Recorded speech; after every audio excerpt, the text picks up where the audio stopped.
নমস্কার, আমি স্নেহা চট্টরাজ আবারও আপনাদের জন্য নতুন পাঠ পর্ব নিয়ে চলে এসেছি। প্রিয় ভক্তগণেরা, আজকের পাঠ পর্বের মূল বিষয় হচ্ছে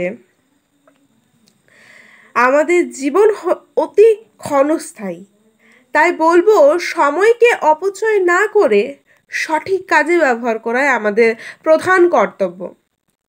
আমাদের আজকের পাঠ পর্বের বিষয় হলো জীবন ঠিক এক ফোঁটা শিশির বিন্দুর মতো, সূর্যের আলো পড়লেই মিলিয়ে যায়। চলুন তবে শ্রী শ্রী রাম ও নারায়ণ রামের আশীর্বাদে আজকের পাঠ পর্বটি শুরু করা যাক। প্রিয় ভক্তগণ, বালক ব্রহ্মচারী মহারাজ আমাদেরকে শিখিয়ে গেছেন তার অভিজ্ঞতার মাধ্যমে যে জীবন অতি ক্ষণস্থায়ী। আজ আছি, কাল থাকবো না। হ্যাঁ, কাল থাকবো না। আমরা প্রায়ই ভেবে থাকি না, সময় তো অনেক আছে, কাল থেকে শুরু করব সব কাজ, কাল থেকে বদলাবো নিজেকে। কিন্তু মৃত্যুর ডাক হঠাৎ আসে, সেখানে আগামীকাল বলে কিচ্ছু থাকে না। মানুষ অতি বিচিত্র। মানুষ যতই বড় হোক, যতই শক্তিশালী হোক, শেষ বিচারে সবাই সমান। ধন, গৌরব, অহংকার সবই পিছনে পড়ে থাকে। আমাদের সঙ্গে যাবে শুধু কর্ম। তাই রাম ও নারায়ণের রাম বলেন, যতক্ষণ দেহে প্রাণ আছে ততক্ষণই সৎকর্ম আর ভক্তি করো। আগামীকালের ভরসা করো না, আর কারোর ওপর বিশ্বাস রেখো না। অতি বিশ্বাসে তুমিই ঠকবে। আমরা প্রায় তুচ্ছ কারণে সময় নষ্ট করি। রাগ, হিংসা, মান অভিমান, অহংকারে ডুবে থাকি, তাই না? অথচ এই মূল্যবান সময়টুকু হারিয়ে গেলে আর ফেরানো যায় না। জীবনের প্রতিটি মুহূর্তেই কয়েকটা রত্ন, যাকে সঠিকভাবে কাজ লাগাতে পারলেই আমরা জয়ী হব। আচ্ছা ভাবো তো, প্রতিদিন ভোরে সূর্য ওঠার সময় যদি আমরা মনে করি এই দিনটাই হয়তো আমার শেষ দিন, তাহলে আর কারোর প্রতি হিংসা, রাগ বা কষ্ট থাকবে? বলো, থাকবে না। বরং চেষ্টা করব কাউকে সাহায্য করতে, কাউকে ভালোবাসতে, আর অল্প ঈশ্বরকে স্মরণে করতে। রাম ও নারায়ণ রাম বলেন, মানুষের শরীর অতি ক্ষণস্থায়ী, কিন্তু তার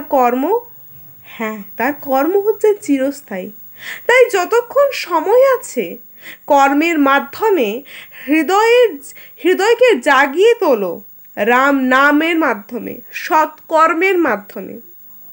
প্রিয়জনেরা, মনে রেখো, মোমবাতির শিখা যেমন এক ঝটকায় নিভে যায়, তেমনি জীবনও হঠাৎ নিভে যেতে পারে। কিন্তু এই মুহূর্তে যদি অন্তরে রাম নাম থাকে, যদি জীবনে ভালো কাজ জমা থাকে, তবে মৃত্যুও ভয় পাবে তোমার কাছে। তাই আজ থেকেই শুরু করো। একটু দয়া, একটু করুণা, একটু প্রেম, আর সর্বোপরি রাম নাম। আর যদি জীবন শেষ হয়ে যায়, তবে অন্তত বলতে পারবে, আমি বৃথা কাটাইনি, আমি কিছু দিয়ে গেছি। শেষ প্রার্থনা করি শ্রী শ্রী রাম ও নারায়ণ রামের কৃপায় আমাদের অন্তরে সর্বদা জেগে উঠুক এই বোধ, জীবন ক্ষণস্থায়ী। তাই প্রতিটি মুহূর্তে রাম নাম স্মরণ করব, সৎ পথে থাকব, আর মানুষকে একটু ভালোবাসবো, মানুষের উপকার করে জীবনকে অর্থপূর্ণ করে তুলব। এছাড়া আমাদের জীবনে আর কিছু নেই। মানুষের সেবাই হচ্ছে পরম ধর্ম, পরম সুখ। তাই যতটা সম্ভব মানুষের সেবায় নিজেকে নিয়োজিত করব। নিজেকে ভালোবাসবো, অপরকে ভালো রাখবো। এটাই হচ্ছে আমাদের জীবনে সর্বশ্রেষ্ঠ দান।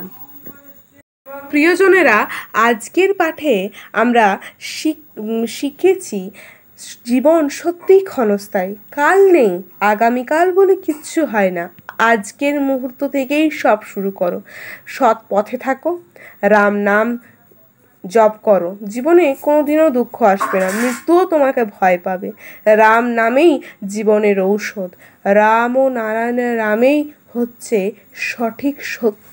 জয় শ্রীরাম। রাম ও নারায়ণ রাম। আপনাদের সবার কাছে একান্ত অনুরোধ রইল, যদি আজকের পাঠ ভালো লেগে থাকে তবে ভিডিওটি একটি লাইক করে পাশে থাকুন। আপনার মূল্যবান মতামত কমেন্টে লিখে জানান। আর অবশ্যই অমৃত কথা চ্যানেলটি সাবস্ক্রাইব করে পাশে থাকুন। আপনাদের ভালোবাসায় আমাদের এগিয়ে নিয়ে যাবে। জয় শ্রীরাম। রাম ও নারায়ণ রাম।